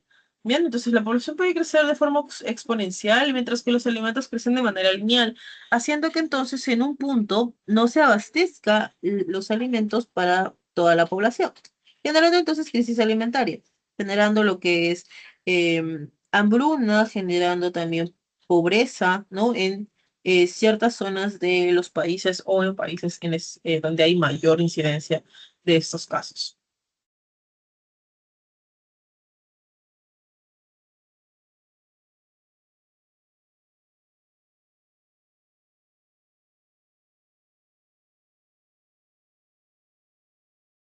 Con eso terminamos entonces el tema de ecología, bien, y biomas. Y vamos a pasar ahora sí al último tema de nuestra clase, que es la contaminación. Bien, si tienen alguna pregunta o si desean que regrese también alguna diapositiva, me avisan. Si no hay nada, entonces vamos a continuar.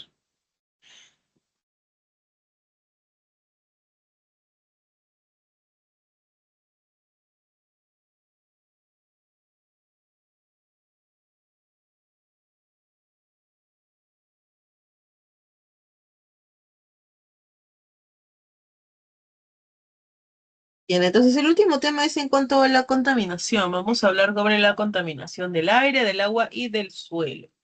Bien, como podemos ver, en el caso de la contaminación del aire, vamos a hablar sobre el efecto invernadero.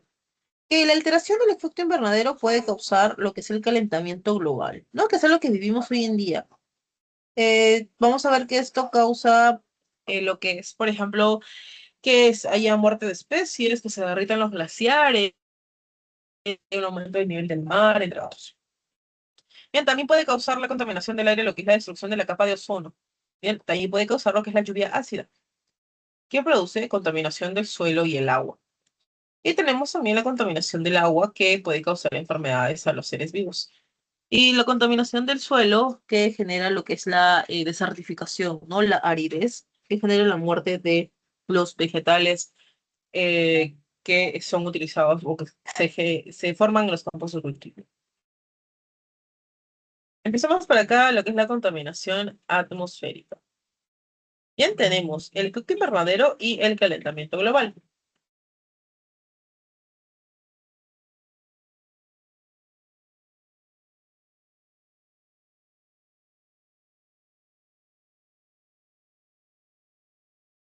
Tenemos entonces lo que es el efecto invernadero. Bien, el efecto invernadero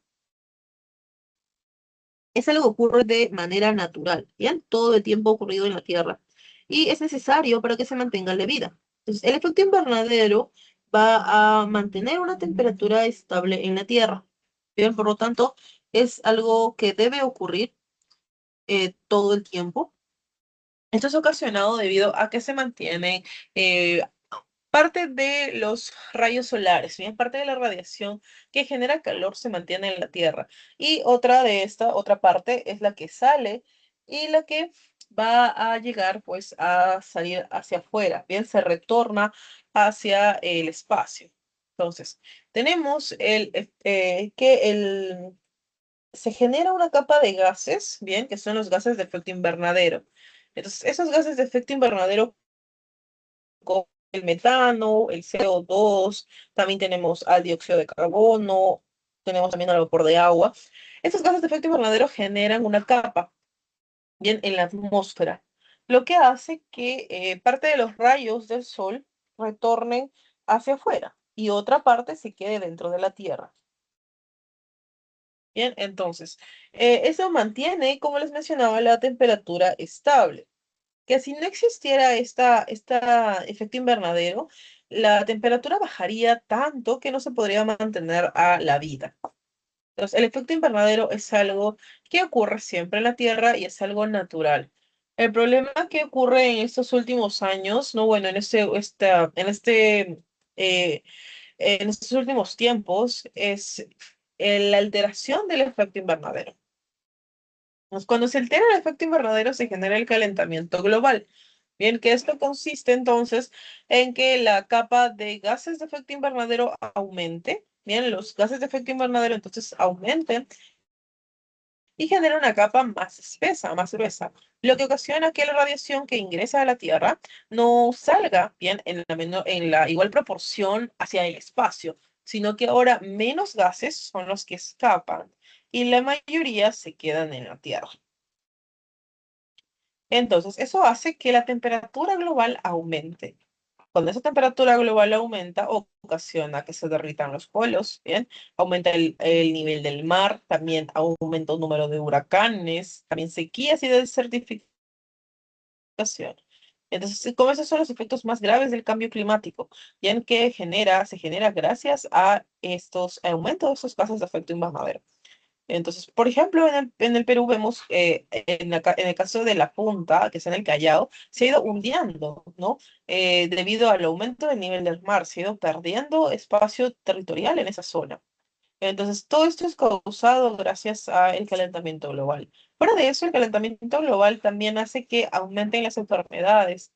Bien, eso hace que también aumenten los costos de salud. Por ejemplo, en el Perú, que sabemos que es un país mega diverso, que tiene costa, sierra, selva. En la selva era un ambiente más tropical, ¿no? Todo lo que es la parte del Amazonas.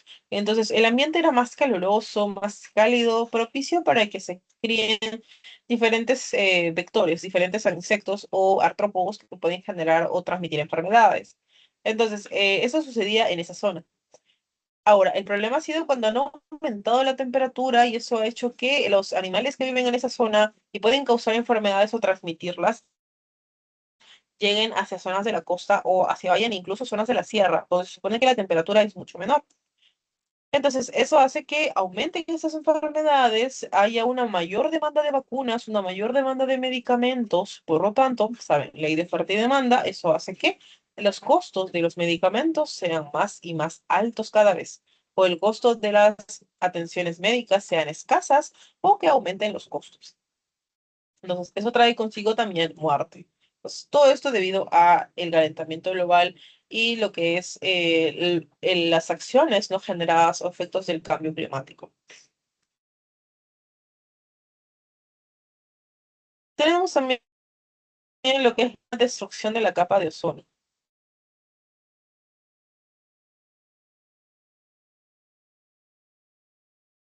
Bien, aquí tenemos a los rayos ultravioleta, bien que también provienen del sol. Hay diferentes rayos ultravioleta, bien como los UVA o los UVB. Entonces, estos rayos ultravioleta, los UVA, vienen a ser como los más negativos porque son los que causan quemaduras extremas en la piel y también pueden generar cáncer de piel. Los UVB son los que son un poco no tan nocivos, pero igual generan el efecto de bronceado en la piel, ¿bien? Los que suele oscurecer la piel. Entonces, ¿qué ocurre? La capa de ozono funciona como un filtro para que estos rayos UV no ingresen a la Tierra o que por lo menos no ingresen con tanta intensidad. El tema es cuando se está destruyendo esta capa de ozono o se está debilitando la capa de ozono, lo que permite que ingresen todos estos rayos. Ahora, ¿cómo ocurre esto? Debido a los CFC. Bien, los CFC, o también llamados los clorofluorocarbonados, que van a estar presentes en los aerosoles.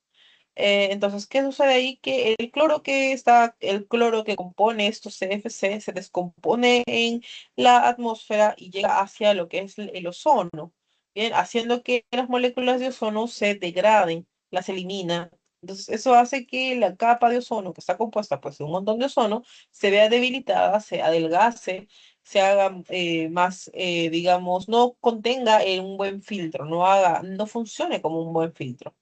Entonces, eso hace que aumenten los costos de salud también, porque aumentan las enfermedades, aumentan las quemaduras por radiación, aumenta el cáncer de piel. Es importante, uno, primero usar bloqueador. Usa bloqueador, estés en tu casa o no estés en tu casa. Bueno, si estás en la calle, con mucha más razón utiliza bloqueador. No, que hay diferentes tipos de bloqueadores, ya el que quieras usar, simplemente fíjate en que tenga un buen factor de protección. ¿Ya? No, no utilices tampoco que tenga factor 10, ¿no? De factor 50, que es lo general que tienen los bloqueadores solares, ¿no? Reaplicártelo durante el día, cada ciertas horas. Y también importante no salir de tu casa o no exponerte en la calle las horas donde hay mayor radiación, que son entre las 10 11 de la mañana hasta las 3 o 4 de la tarde. En esas horas hay mayor radiación, mayor propenso a que te quemes, a que te expongas a esos rayos negativos. Entonces, importante salir con bloqueador. Si puedes, utiliza alguna chompa delgada, alguna casaca delgada o alguna polo que tenga manga larga que sea delgado. Bien, entonces también hay que evitar en estas temporadas donde hace mucho calor deshidratarnos. Hay que tomar muchísima agua, bien, porque te puedes desmayar si te deshidratas. Bien, hay muchos casos de desmayo por deshidratación, por no alimentarte, por no tomar agua, debido a la onda de calor, a las ondas de calor que hay, pues, ¿no? Entonces, tener cuidado con todo ello y pues de acá a más años va a ser un poco más complejo, va a ser un poco peor ese proceso de esa radiación, ¿no? Entonces, hay que tener cuidado con ella. Tenemos también por acá lo que es la lluvia ácida. De la lluvia ácida también ya hemos visto un poco hace un rato de que es causada por lo que son, por ejemplo, el dióxido de azufre o lo que es el óxido nitroso también, que se juntan con el vapor de agua, ¿no? Estas emisiones debido a las industrias, los transportes, los compuestos domésticos, tienen que genera estos gases.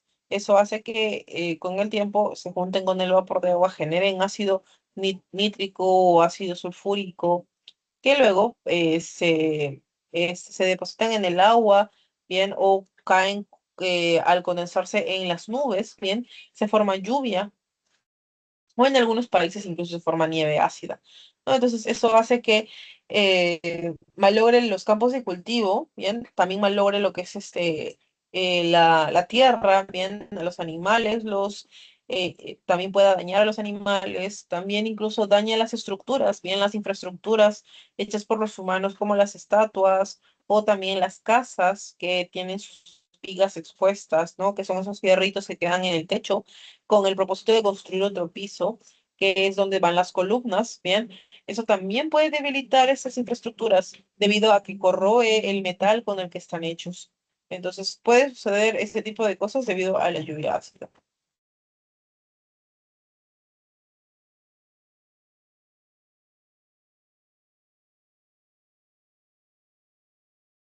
Por aquí tenemos lo que es la contaminación hídrica.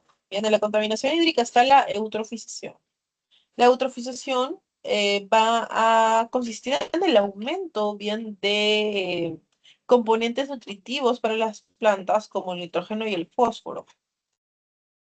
¿Qué es lo que ocurre en un ambiente natural?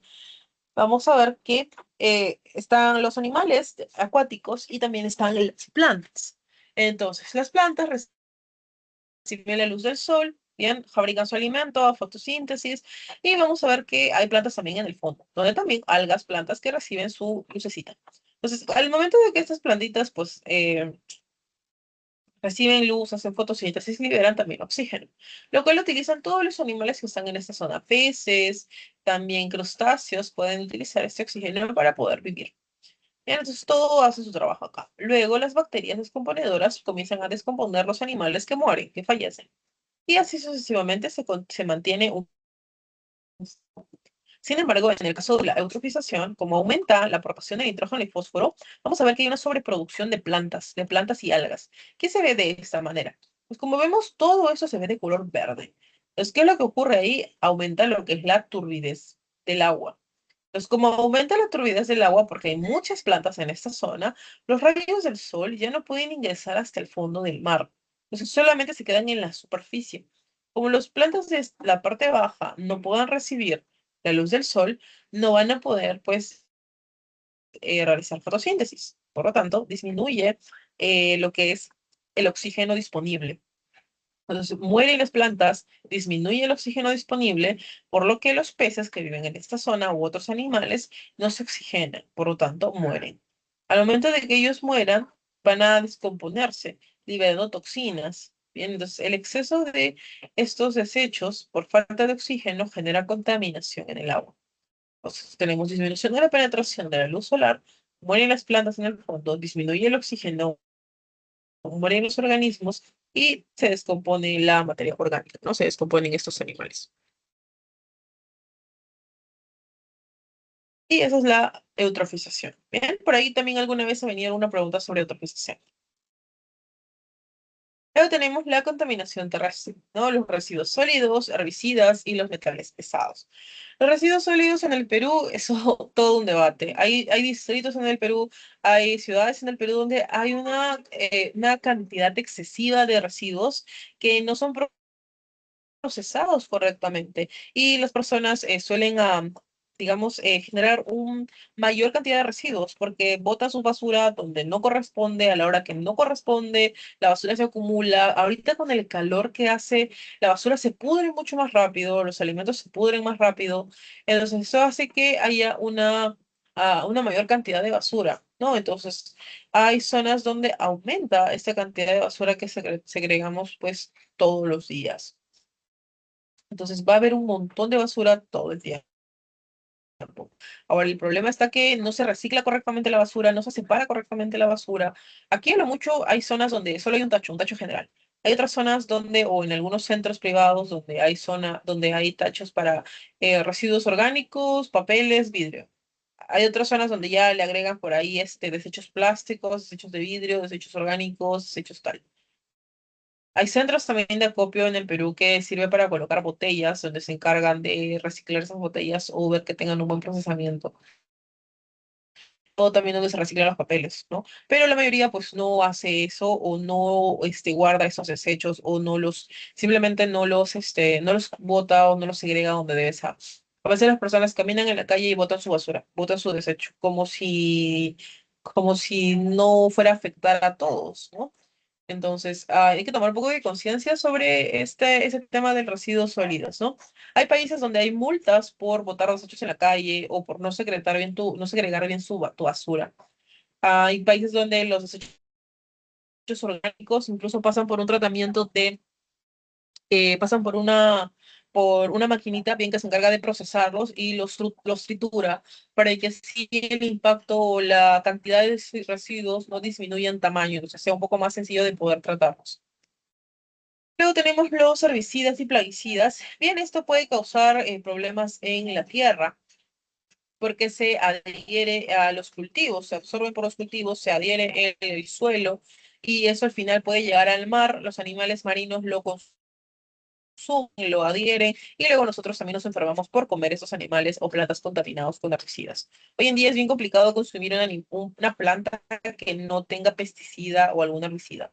No, hoy en día se utilizan un montón para evitar a las plagas. Las plagas han llegado a todos lados.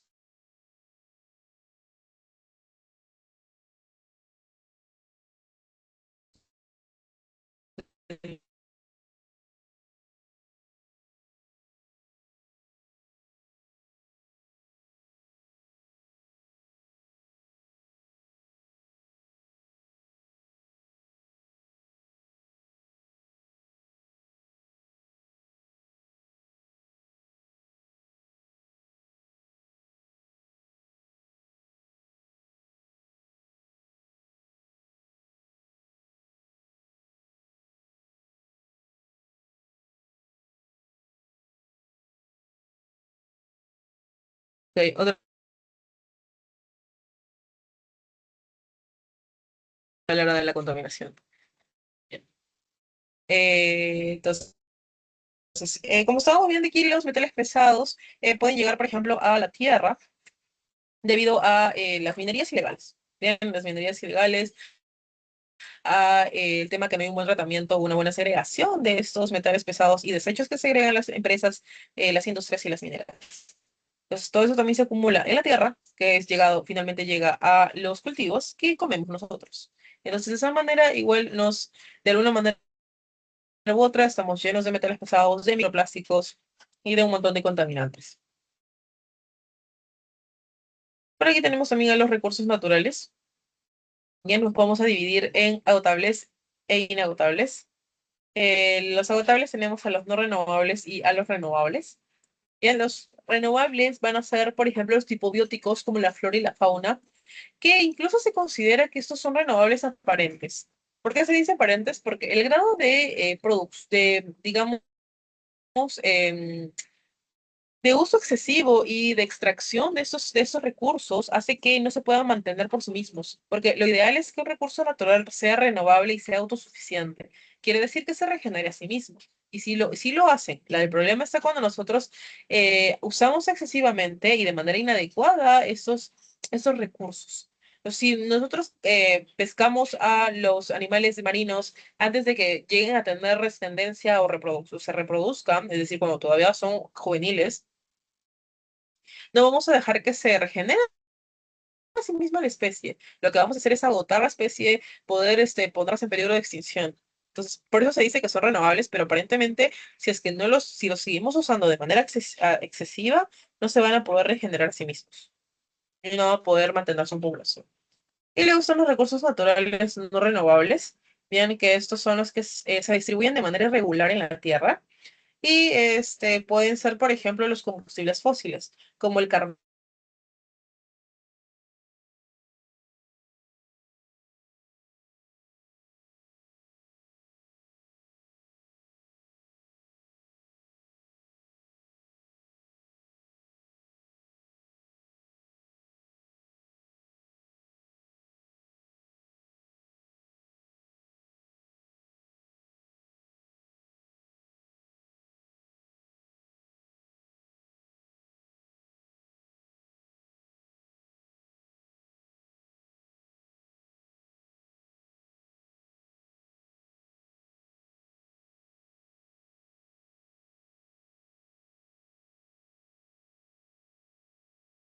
Otra vez el internet. Ya.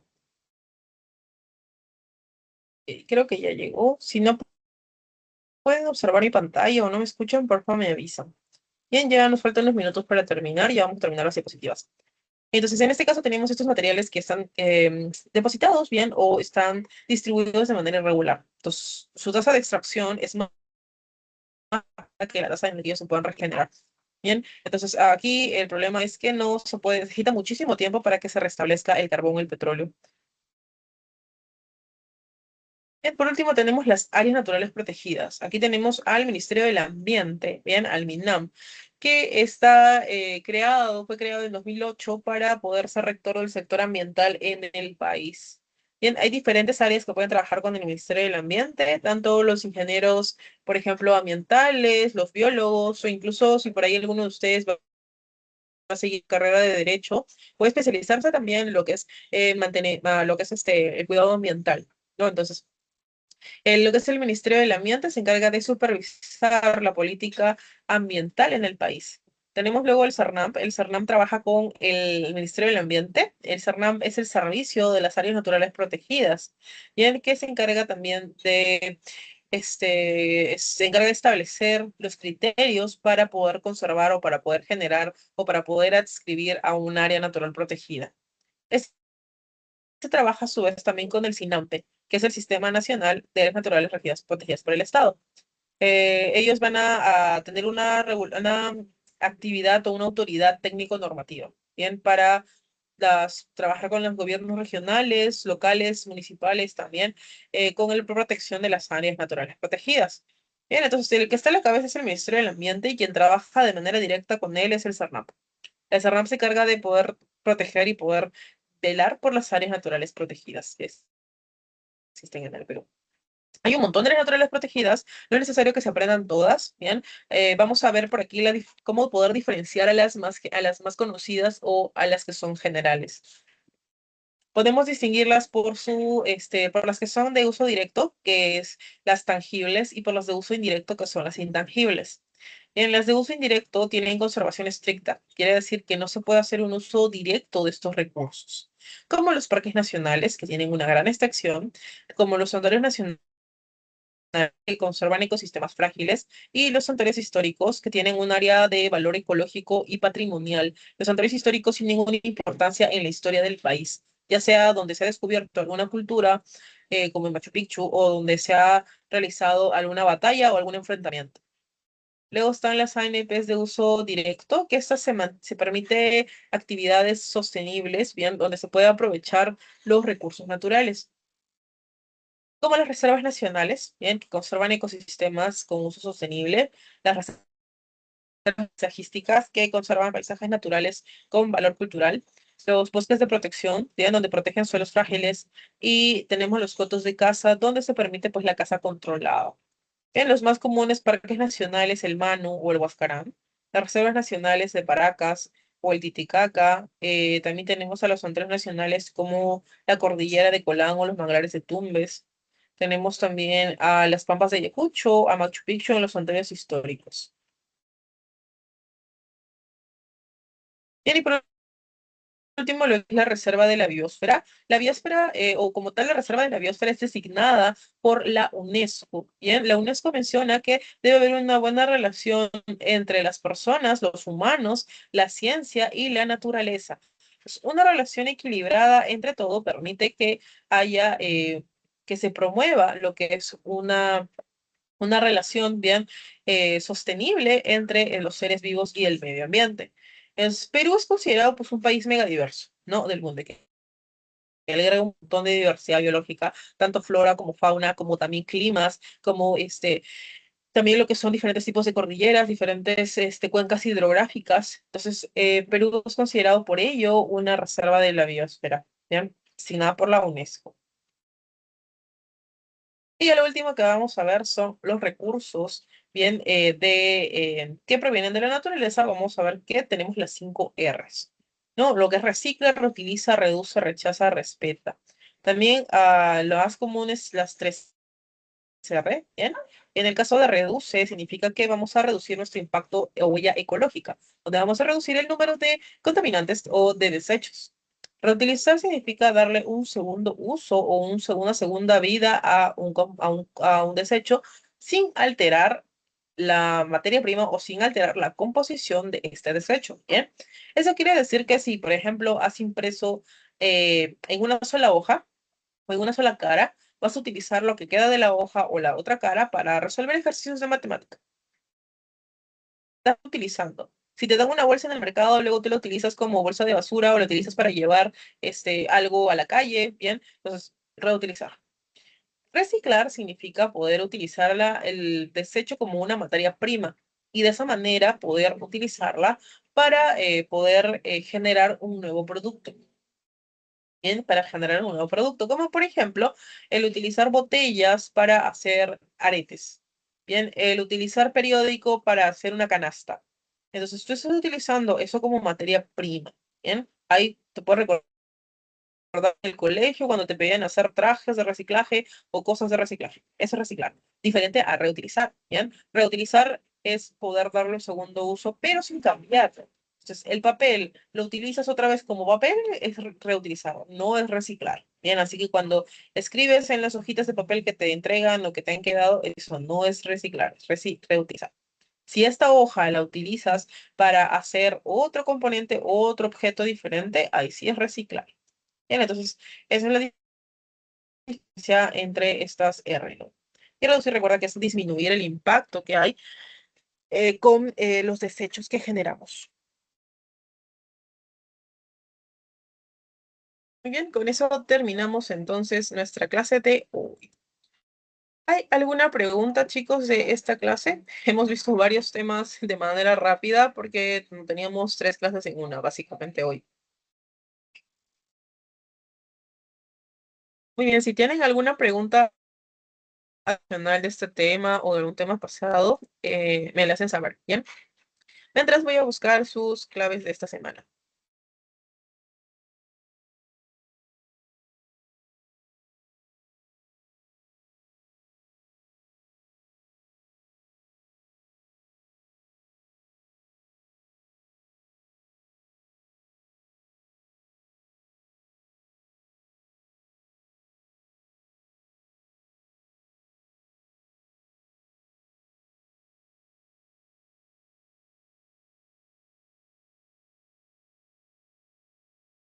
Muy bien, aquí les voy a pasar sus claves entonces por el chat. A ver, listo. A ver, vamos a esperar, espero que ya, creo que ya les llegó. Listo. Ok, aquí tienen sus claves entonces por el chat para que puedan revisar su boletín.